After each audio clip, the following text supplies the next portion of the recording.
Hello mga kalugar, hello mga Oragon, kumusta kayo? Hindi ko alam kung paano ko gagawin yung video na to.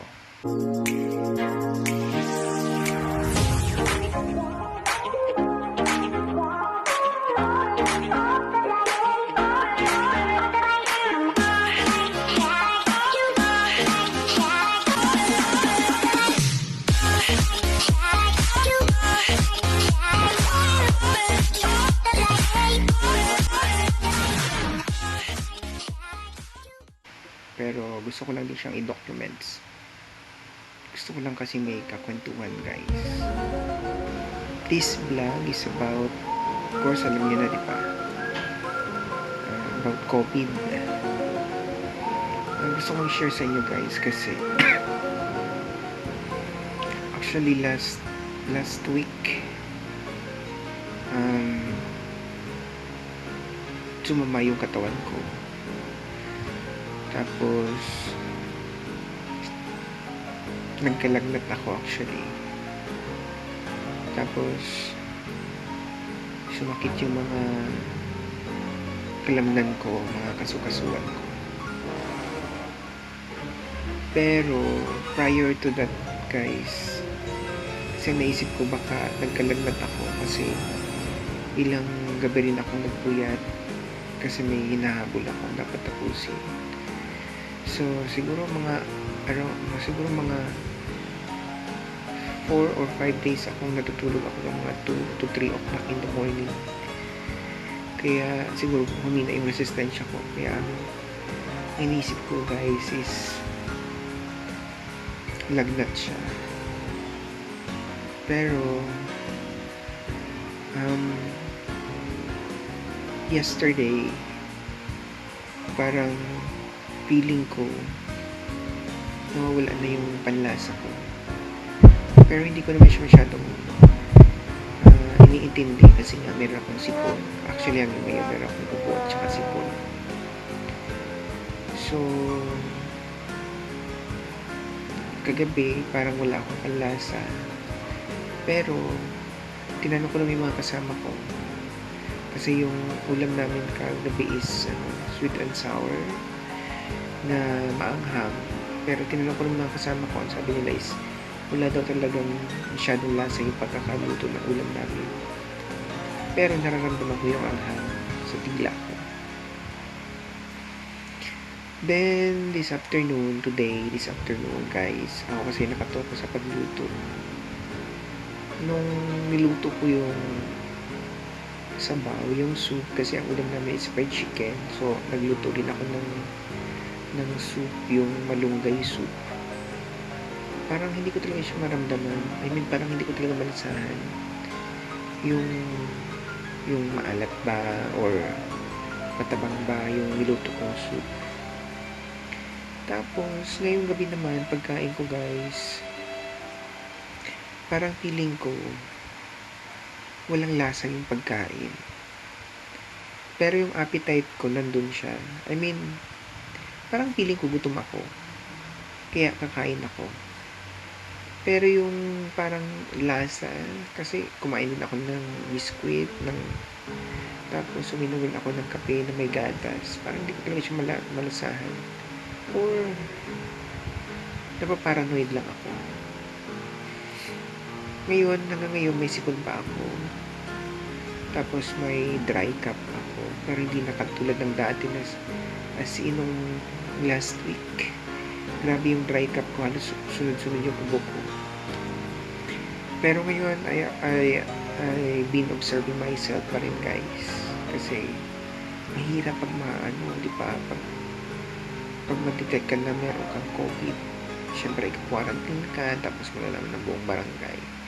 Pero as precautionary measure, guys, nagsabi na ako sa mga kasama ko na mag-isolate muna ako.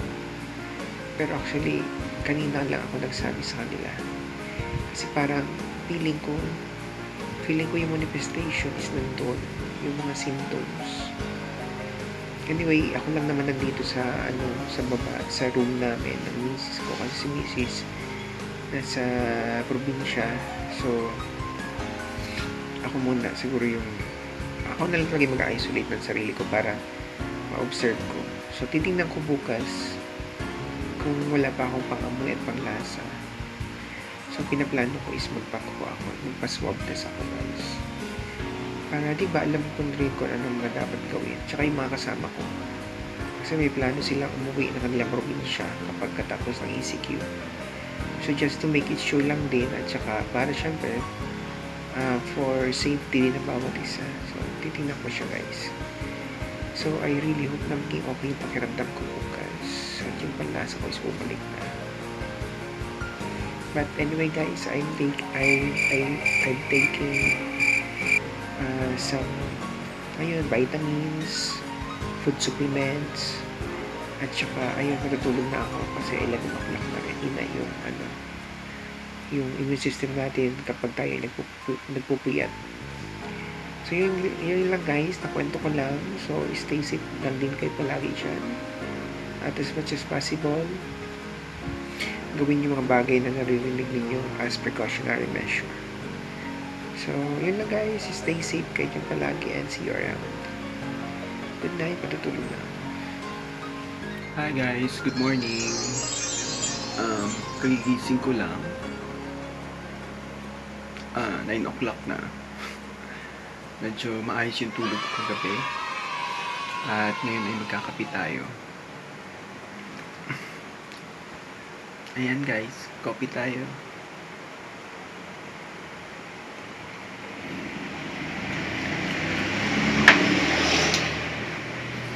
So far, talagang parang wala pa tayong panlasa.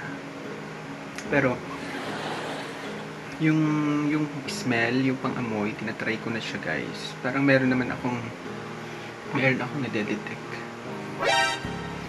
I mean, meron akong naamoy kahit paano. Basta ididikit ko lang ng sobra sa ilong ko yung isang bagay. Tulad nito, parang naamoy ko na siya.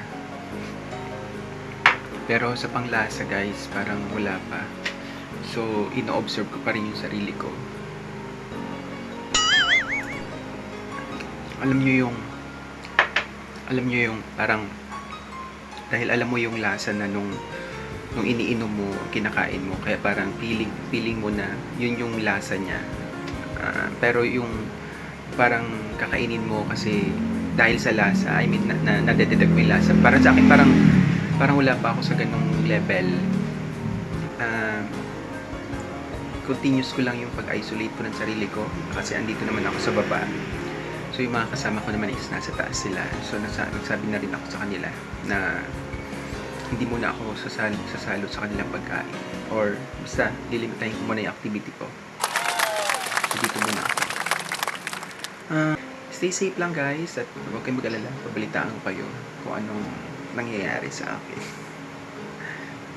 Mamaya itatake ko na yung aking mga food supplements. Ayan. Ayan, guys. Nagpo-full blast ako ng nagdo-double dose ako pag-take ng aking mga food supplements para to make it sure talaga na makarecover tayo. Hi guys! Hello mga kalugar! Hello mga Uragon! Today is I think second day ng simula nang mawalan ako ng pang-amoy at saka panglasa. Pero yung pakiramdam ko, guys, medyo okay na siya. Feeling ko lang meron pa akong sipon, pero medyo nawala na yung dry cup ko. Ito yung pagkain ko. This is my lunch. Ayan, niluto ng mga kasama ko sa taas. Pero unfortunately, hanggang ngayon, hindi ko alam kung ano ang talagang pinakalasa niya. Kasi although mas sauce siya, diba? Mas sauce. Pero parang hindi ko talaga malasahan. Pero yung appetite ko, guys, hindi naman siya nawawala. Parang, ewan ko kung talagang instinct ko lang or talagang kailangan ko lang talagang kumain. Kaya kumakain ako. But yung lasa niya, hindi ko pa siya talaga malasahan. Kahit anong pagkain, guys. Even the noodles, diba? Kahit yung noodles, diba? Grabe ang pampalasa niya, pero hindi ko pa rin talaga siya malasahan. So, ayun guys, just give you lang ang update. So, this is my third day na, simula nang mawalan ako ng panlasa. Pero yung pang-amoy ko, parang bumabalik na siya kasi nakakaamoy na ako. Ito yung aking pabango. Medyo medyo malakas to na pabango, kaya pag tinatapat ko sa ilong ko, medyo may naamoy ako. Pero yung panlasa pa rin talaga ang hindi. So last night, dahil nakakwento ko rin tita ko, parang meron din isa sa member of their family din, taga Quezon City, na nag-positive din siya sa COVID. So I think today magkakaroon sila ng paswab dyan sa drive-thru sa may Quirino Grandstand. Ako din kagabi I tried to call doon, pero sabi nila is kailangan ko magpalista. So nung tumawag ako, actually ang ganito nangyari. Nung tumawag ako sa kanila for swabbing schedule sa Quirino Grandstand, sabi nila is para lang daw yun sa mga magtatrabaho, mga ganon. So tapos, mas kung gusto ko rin mas madali, tinuro nila ako sa Delpan. I-try ko ulit magpa-schedule sa kanila. So, ayun guys. So, yun lang yung update ko sa kalagayan ko ngayon. So, hi guys. So, katapos lang natin kumain ng tanghalian. At, ayun nga, hindi natin nalasahan pa masyado yung pagkain. Kahit marami siyang sauce. So, ngayon, iinom tayo ng ating vitamins, food supplements. So, ito yung katulong natin para ma-regain natin yung ating strength. Of course, syempre, enough sleep, enough rest. Tapos, ito, tulong na to. So, ngayon, medyo okay ang ating pakiramdam. Sana magtuloy-tuloy na siya kasi ang hirap magkasakit ngayon. At saka guys, kung inom man kayo ng vitamins at saka food supplements, dapat huwag nyo kalimutan yung enough water. Dapat madami kayong tubig. Ngayon, feeling ko pungo pa ako. Alam niyo yung pungo, yung may sipon pa. Pero, sige lang. Getting better naman yung pakiramdam ko. Hi guys! Good afternoon! So, ngayon is parang pang 10th day ko na nagkaroon ng mga symptoms ng COVID. O, sumasakit lang yung ulo ko. Yung time, parang hindi ako makafocus. Para yun yung mga epekto sa akin. Meron akong schedule for swabbing mula sa Manila City Hall, kaya waiting tayo. So hindi ko pa rin naman masasabi kung nag-positive tayo sa COVID, no? Pero yung mga symptoms niya is nandun siya. Nagmanifest siya sa akin itong mga nakaraang araw. So just to make it sure lang, before ako syempre makikipag salamuha, no, sa aking mga kasama dito sa bahay. So gusto ko pa rin magkaroon ng swab test. Kaya ayun, sana makapag-swab test na tayo para makita kung positive or negative pa rin. So yun lang guys, so ingat pa rin dahil patuloy pa rin yung pagtaas ng incident ng COVID sa ating bansa. At ayun, ako nag-iingat na ako, pero ayun, tinamaan pa rin tayo. Pero ganun kabagsik yung virus, kaya dapat talagang todo-todo ingat. Especially sa inyo, mga lumalabas dyan. So, wag niyo kalimutan na laging naka-face shield, face mask, alcohol. At kung possible na hindi naman importante ang inyong paglabas, wag na kayong lumabas guys. Kahit paano masave pa rin sa loob ng tahanan. Okay guys, so just yun lang yung update natin and see you around.